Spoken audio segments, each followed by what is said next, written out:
এই হলো ঋষি কপিল মুনির আশ্রম। এই কপিল মুনির আশ্রম দেখার জন্যই কিন্তু এত ভিড়।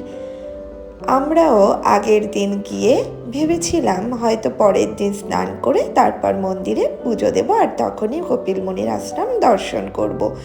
কিন্তু মা বলল যে যখন আমরা আগের দিনই চলে এসেছি তাহলে আগের দিনই আশ্রম দর্শন করা যাক। তো আমার মেয়েও মন্দিরে ঢোকার আগে নিজে থেকেই কিন্তু প্রণাম করে ঢুকলো। আমি কিন্তু ওকে একটুও শিখিয়ে দিইনি, ও দেখছি নিজে নিজেই প্রণাম করে মন্দিরে ঢুকলো। তো যাই হোক, মন্দিরের ভেতরে ঢুকে পড়লাম। মন্দিরে ঢুকে ঠাকুর দর্শন করে নিলাম।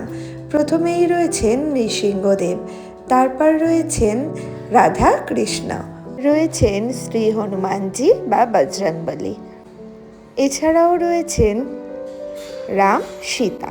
এরপরেই আমরা চলে গিয়েছিলাম কপিল মুনির সামনে। ইনি হলেন ঋষি কপিল মুনি, আর এই কপিল মুনিকে নিয়েই কিন্তু এই মেলা আর এই উৎসব।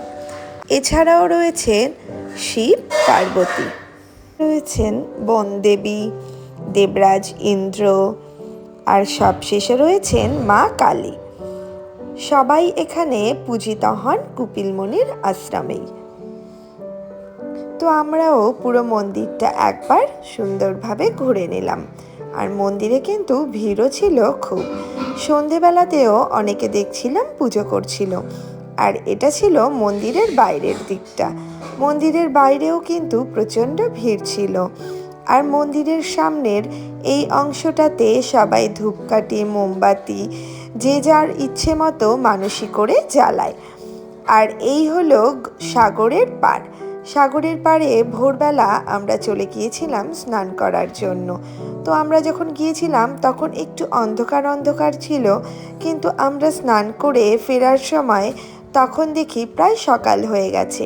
স্নান টান করে আমরা ফেরার পথে প্রায় সূর্যও দেখা দিয়ে দিয়েছে, আর পূর্ব আকাশে সূর্যি মামাও লাল হয়ে আবির্ভূত হয়েছেন। আমরা যখন ভোরবেলায় স্নান করতে এসেছিলাম তখনও কিন্তু এতটা ভিড় দেখিনি, কিন্তু সকাল হতে হতেই সাগর পাড়ে ভিড় যেন আস্তে আস্তে বেড়েই চলেছে। তো আমরাও স্নান টান সেরে চলে গেলাম পুজো দেওয়ার জন্যে। তার জন্য তো পুজোর ডালা নিতে হবে, তো আমরাও আমাদের মতো করে পুজোর ডালা নিয়ে নিলাম আর মন্দিরের দিকে এগিয়ে চললাম। পুজো দেওয়ার জন্য আমরাও লাইনে দাঁড়িয়ে পড়লাম। ভিড় ছিল, তবে খুব একটা যে ছিল তা নয়। সবশেষে আমরা পুজো দিয়ে তারপর আবার বাড়ি চলে এলাম।